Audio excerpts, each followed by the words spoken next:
नमस्कार साथियों, मेरे YouTube चैनल में आप सभी का एक बार फिर से स्वागत है। साथियों, जैसा कि आपको अवगत है, विधानसभा चुनाव जल्द ही शुरू होने वाले हैं और विधानसभा चुनाव में आप सभी लोगों की ड्यूटी लगी होगी। किसी की पीठासीन अधिकारी के रूप में ड्यूटी लगी होगी, किसी की प्रथम मतदान अधिकारी के रूप में ड्यूटी लगी होगी और किसी की द्वितीय मतदान अधिकारी के रूप में ड्यूटी लगी होगी। वैसे तो सभी मतदान अधिकारियों के अलग अलग कार्य होते हैं, लेकिन हमें एक टीम के रूप में कार्य करना है, इसलिए हमें सभी कार्य पता होने चाहिए।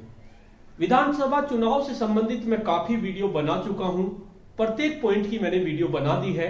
हो सकता है कोई एक दो वीडियो रह गई हो, तो आप वीडियो के कमेंट बॉक्स में लिखें, मैं उस वीडियो को भी बना दूंगा। वीडियो अपलोड करने के दौरान मेरी वीडियो पर कुछ कमेंट्स आए, यानी हमारे शिक्षकों से के कुछ प्रश्न आए हैं, तो उन्हीं से संबंधित हमारी आज की वीडियो है। आज की वीडियो में हम कुछ महत्वपूर्ण प्रश्नों को लेंगे जो शिक्षकों के दिमाग में आ रहे हैं विधानसभा चुनाव से संबंधित। चुनाव प्रक्रिया से संबंधित कुछ शिक्षक साथियों ने प्रश्न किए हैं वीडियो के कमेंट बॉक्स में, व्हाट्सएप ग्रुप में, उसी का मैं पार्ट 1 लेके आया हूं। 10 प्रश्न हैं। जैसे मुझे और प्रश्न मिलेंगे मेरी वीडियो के कमेंट्स में, तो मैं उनकी भी वीडियो बना दूंगा, जिससे कि सभी संख्याओं का समाधान हो जाए। मैं कोशिश करूंगा कि अपने स्तर से सही जवाब दे सकूं। एक दो प्रश्न का जवाब गलत हो जाता है कभी कभी, लेकिन मेरी कोशिश रहती है कि मैं सही जवाब दे सकूं। तो हमारे एक शिक्षक साथी ने कुछ प्रश्न पूछे हैं, उन्होंने लिख के मुझे भेजे हैं। पहला प्रश्न है, क्या पीठासीन अधिकारी अपने पास निर्वाचक नामावली की चिन्हित प्रति रख सकता है? यदि हां, तो क्या वह उस पर अपने अनुसार टिक लगा सकता है? देखिए, जो लोग पहली बार पीठासीन बनते हैं तो उनके दिमाग में अलग अलग तरह के सवाल आते हैं, अजीब अजीब तरह के सवाल आते हैं, और जिस तरह से हम लोग वीडियो बनाते हैं तो हमारा फर्ज बनता है कि सभी सवालों के जवाब दें। लेकिन टाइम की व्यवस्था के कारण, क्योंकि ड्यूटी सभी की लगी हुई है, मैं अधिकतर सवालों के जवाब नहीं दे पाता, लेकिन जो मुझे लगते हैं कि इनके जवाब देने चाहिए उनकी मैं वीडियो बना लेता हूं। तो इन्होंने पूछा है कि निर्वाचक नामावली की चिन्हित प्रति रख सकता है। तो साथियों, जब आपको सामान मिलेगा तो आपको 3 से 4 निर्वाचक नामावली मिलेगी। उसमें आपको पता नहीं होगा कौन सी चिन्हित है और कौन सी चिन्हित नहीं है, क्योंकि निर्वाचक नामावली की 3 या 4 प्रति मिलेंगी, तो उनमें से जो प्रथम मतदान अधिकारी के पास होगी उस पर वो निशान लगाएगा। महिला की कंडीशन में अलग निशान लगाएगा, पुरुष की कंडीशन में अलग लगाएगा, और वो तब चिन्हित प्रति बनती है। शुरू में आपको कोई चिन्हित प्रति नहीं मिलती, सारी प्रति एक सी होती है। तो चिन्हित प्रति को रखने की जरूरत ही क्या है? चिन्हित प्रति तो तब बनेगी जब जो प्रथम मतदान अधिकारी उस पर निशान लगाएगा तो वो चिन्हित प्रति बन जाएगी, उसे चिन्हित प्रति कहेंगे, उसको लिफाफे नंबर 1 में रखेंगे। तो एक प्रति हमने प्रथम मतदान अधिकारी को दे दी, उसके बाद भी हमारे पास 2 से 3 प्रति बचती हैं। एक आप द्वितीय मतदान अधिकारी को भी दे सकते हैं, उसे अगर उसकी जरूरत पड़ रही है, और एक पीठासीन अपने पास भी रख सकता है, तो कोई दिक्कत नहीं है। तो उसमें अपने अनुसार निशान भी लगा सकते हैं, क्योंकि वो अन्य प्रति होती हैं, दिखाने के लिए भी होती है। कोई आके वोट ढूंढने लगा इस तरह से, उनके लिए होती है वे 3-4 प्रति, तो उसको पीठासीन रख सकते हैं। लेकिन बात चिन्हित प्रति की है, तो चिन्हित प्रति जो होगी वो प्रथम मतदान अधिकारी के पास होगी, और वो चिन्हित तभी बनेगी जब प्रथम मतदान अधिकारी इसमें निशान लगाना शुरू करेंगे। शुरू में सारी प्रति आपकी सेम होती है। तो आप दूसरी प्रति को अपने पास रख लीजिए अगर आप पीठासीन अधिकारी हैं।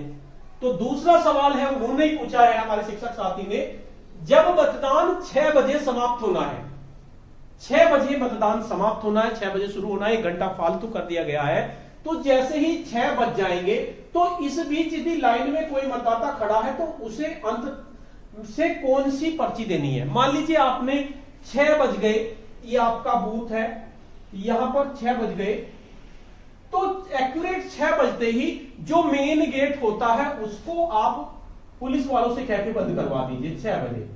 अब 6 बजे तक जितने लोग आपके बूथ पर आ गए, मान लीजिए 10 आदमी आ गए, ये पहला खड़ा है, ये 2 3 4 5 6 7 8 9 10 लोग 6 बजे लाइन में लगे हुए हैं। तो आपको क्या करना है? इनको 10 पर्ची देनी है, इसको 1 नंबर की पर्ची देनी है। 1 2 3 4 5 6 7 8 9 10। 6 बजे जितने भी लोग लाइन में लगे हुए हैं उनको इस क्रम में पर्ची देनी है। जो सबसे पीछे खड़ा है उसको 1 नंबर की पर्ची देनी है और 6 बजे आप गेट बंद कर देंगे। तो यह सवाल का जवाब हुआ कि उनको किस तरह से पर्ची देनी है।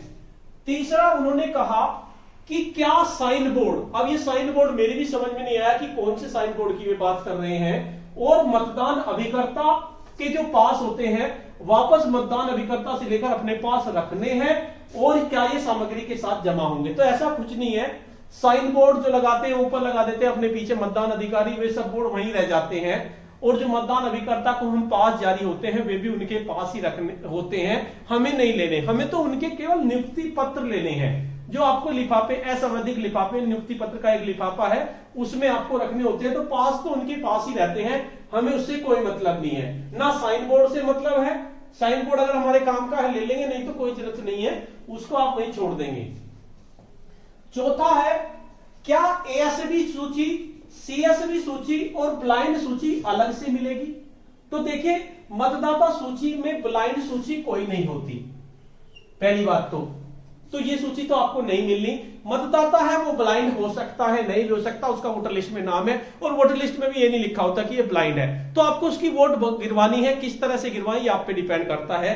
आप उसकी सिंपल तरीके से गिरवा दीजिए, किसी की मदद से, या फिर उसके लिए अगर आप चाहते हैं कि आपको बिल्कुल लकीर का फकीर बनना है तो उसके लिए ब्लाइंड के लिए एक फॉर्म होता है, वो आपको भरना पड़ेगा कि उसकी साथियों से जो उन्होंने दी। लेकिन कोशिश करें कि आप उन चक्कर में ना पड़े, ब्लाइंड की वोट गिरवा दें आराम से। उसके साथी कोई आएगा, उसका भतीजा, उसका छोटा बच्चा होगा कोई, वो गिरवा देगा, तो उस चक्कर में ना पड़े, उनकी वोट गिरवा देगी। तो ब्लाइंड की कोई सूची नहीं होती। हाँ, एएसबी सूची और सीएसबी सूची आपको मिलेगी, अगर है तब मिलेगी।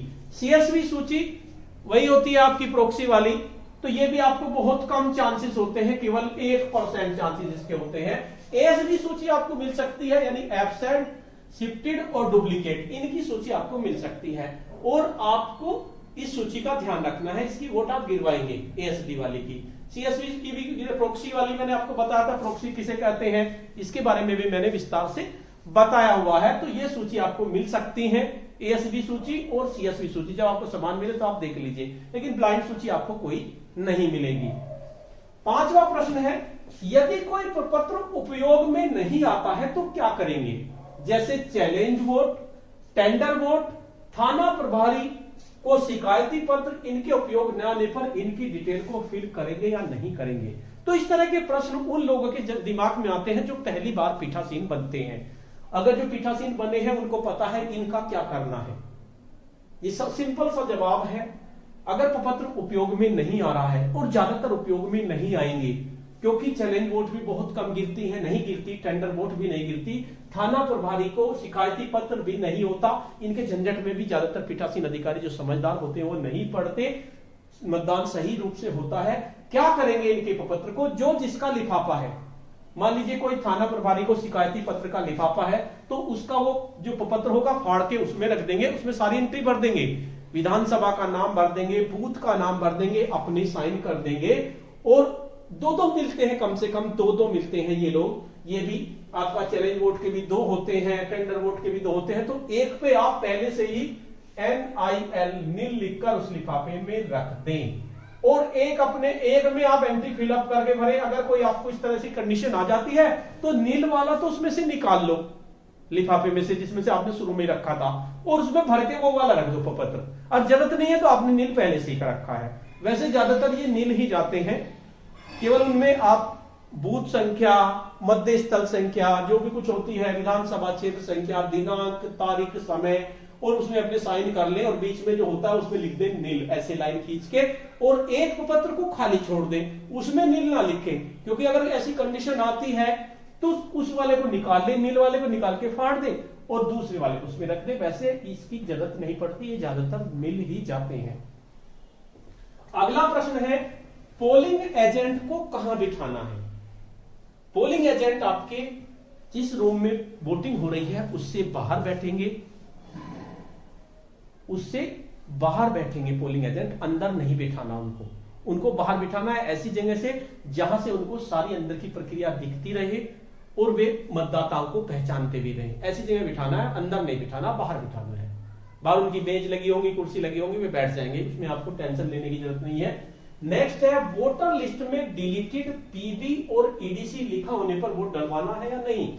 अगर वोटर लिस्ट में डिलीटेड लग रहा है तो उसकी वोट नहीं डलानी। अगर उसमें पीबी लिख रहा है, उसका पोस्टल बैलेट जारी हो गया है, वो कोई कर्मचारी है, उसकी वोट भी नहीं डलानी। और अगर ईडीसी लिखा हुआ है, इलेक्शन ड्यूटी सर्टिफिकेट उसको जारी हो गया है, तो उसकी वोट भी नहीं डलानी है। इनमें से किसी की वोट आपको नहीं डलवानी है। अगला प्रश्न है पोलिंग एजेंट के साइन कहां कहां करवाने हैं। ये बहुत महत्वपूर्ण है कि पोलिंग एजेंट के आपको साइन कहां कहां करवाने हैं। सबसे पहले पोलिंग एजेंट के साइन उनके फॉर्म पर, उनके जो नियुक्ति पत्र हैं उन पे कराने हैं। आप इनको नोट कर लीजिए कि इसमें जगह नहीं है। उनके नियुक्ति पत्र पे साइन होंगे। मॉक पोल सर्टिफिकेट पे उनके साइन होंगे। इसके साथ साथ जो घोषणा पत्र होते हैं मतदान शुरू होने के बाद, दूसरी मशीन होने के बाद, मतदान के बाद का ईवीएम को सील करने के घोषणा पत्र होते हैं, उन पे उनके साइन होते हैं, उनको आप करवा लें। इसके साथ साथ जब आप सील करेंगे तो सील करने में सबसे पहले आपको जो वीवीपैट की पर्ची निकालेंगे तो उसमें काला लिफाफा होगा, तो काले लिफाफे पर भी आप अपने पीठासीन के और उनके साइन करा लें। एड्रेस टैग जो भी है, एड्रेस टैग पर पीछे उनके साइन करा लें। जितने भी एड्रेस टैग आप यूज कर रहे हैं उन पे उनके साइन करा के पहले से ही लग लें। स्पेशल टैग होता है, स्पेशल टैग में भी पीछे उसके साइन करा लें। उसके साथ साथ जो आपकी सील होती है, ग्रीन पेपर सील एबी वाली, इस बार एबी वाली ग्रीन पेपर सील है, उस पर भी उनके साइन करा लें। और सबसे लास्ट में जो मतपत्र लेखा होता है, मतपत्र लेखा उन्हें दिया या नहीं दिया वो आप पे डिपेंड करता है। एक मतपत्र लेखा उन्हें देना है, वैसे वे चाहे तो फोटो स्टेट करा लेंगे उसकी, और उस पर भी उसके साइन होंगे। तो इतनी जगह उनके साइन होंगे। नेक्स्ट आता है यदि कोई ईडीसी सर्टिफिकेट लेकर आए तो उसकी एंट्री कहां करेंगे। पहली बात तो 99.9% ईडीसी का सर्टिफिकेट कोई लेके नहीं आएगा। ईडीसी के सर्टिफिकेट से मतलब है कोई कर्मचारी जिसकी ड्यूटी उसी की विधानसभा में लगी हो उसके लिए जारी होता है, और वो भी तब जारी होता है जब वो चाहता है जारी करवाना, क्योंकि कर्मचारी ज्यादातर पोस्टल बैलेट से डाल देते हैं। ईडीसी कोई आपको नहीं मिलेगा, ईडीसी सर्टिफिकेट आपको नहीं मिलेगा। लेकिन अगर आ जाता है तो उसकी एंट्री वोटर लिस्ट में जो लास्ट का क्रमांक होता है उससे अगला क्रमांक उसको देते हैं, और उसकी एंट्री एक तो वोटर लिस्ट में की जाती है। यानी वोटर लिस्ट में अगर आपकी 800 वोट है, जब ईडीसी वाला एक आ गया तो उसकी वोट बढ़कर 801 हो गई आपके बूथ पर। उसके साथ साथ उसकी एंट्री 17 के रजिस्टर में भी कराएंगे, वहां पर उसकी एंट्री आप करा लें ईडीसी वाले की। वैसे ये नहीं आएगा, उसके चक्कर में आपको ज्यादा पढ़ने की जरूरत नहीं है। और 10वां प्रश्न है ईडीसी वाले का वोट कैसे डलवाएंगे, ईवीएम से या बैलेट पेपर से। तो जो ईडीसी वाले का वोट डलवाया जाता है वो ईवीएम में ही डलवाया जाता है, क्योंकि जब हमने वोटर लिस्ट में एक क्रमांक बढ़ा दिया, एक वोट हमारी वोटर लिस्ट में बढ़ गई, 17 के भी एंट्री हो रही है, तो जाहिर सी बात है उसकी वोट जो है ईवीएम में ही डलती है। लेकिन उसके बारे में बताया जाता है कि एक वोट ईडीसी वाले की भी यहाँ पे गिरी है। तो ये प्रश्न थे जो मुझे मेरी वीडियो के कमेंट बॉक्स में मिले और कुछ व्हाट्सएप के माध्यम से मिले। अगर आपका भी कोई प्रश्न हो तो आप उसे मुझे भेज दीजिए, जिससे कि मैं उसकी भी वीडियो बना दूं और कोशिश करूं कि उनका सही से आंसर दे सकूं। कोशिश की है मैंने कि ज्यादातर प्रश्नों की सही जवाब देने की। अगर आपको लगता है किसी प्रश्न का जवाब मैंने गलत दिया है, क्योंकि पिछली बार जब मैं आपको बता रहा था कि बाएं जो उसका निशान है इस पे लगाना है, वो गलती से मैंने बता दिया था, क्योंकि मेरे याद ही नहीं रहा कि ये बायां हाथ है या दायां हाथ, वो इस पे निशान लगना है बाएं हाथ पे, दाएं पे नहीं लगना। तो एक आधा क्वेश्चन में गलती हो जाती है इस पे। एक और है प्रोक्सी के लिए, मैंने बताया था जो प्रोक्सी अगर कोई आता है तो उसके लिए निशान इस उंगली पे लगेगा, क्योंकि प्रोक्सी वाले को अपनी वोट भी डालनी होती है और जिसने उसे नियुक्त किया सीएसवी वाली जो लिस्ट होती है उसकी भी वोट डालनी पड़ती है। तो प्रोक्सी वाली निशान यहां लगेगा, अपनी वोट का उसका निशान यहां लगेगा। तो ये मैंने बता दिया है, कोशिश की है। तो साथियों आज की वीडियो में इतना ही। अगर आपको ये वीडियो अच्छी लगी तो वीडियो को लाइक करें, शेयर करें और वीडियो पे कमेंट्स करें। और अगर आपका भी कोई प्रश्न है तो आप वीडियो के कमेंट बॉक्स में लिख सकते हैं, मेरे व्हाट्सएप नंबर पे लिख सकते हैं। मैं कोशिश करूंगा उनके लिए फिर दोबारा से पार्ट 2 में 10 प्रश्न लेके वीडियो बना सकूं। तो अगर आप मेरे चैनल पे नए हैं, पहली बार चैनल को देख रहे हैं, तो चैनल को सब्सक्राइब जरूर कर लें और बेल के आइकन को प्रेस कर दें, जिससे कि आपको नेक्स्ट वीडियो का नोटिफिकेशन मिल सके। धन्यवाद।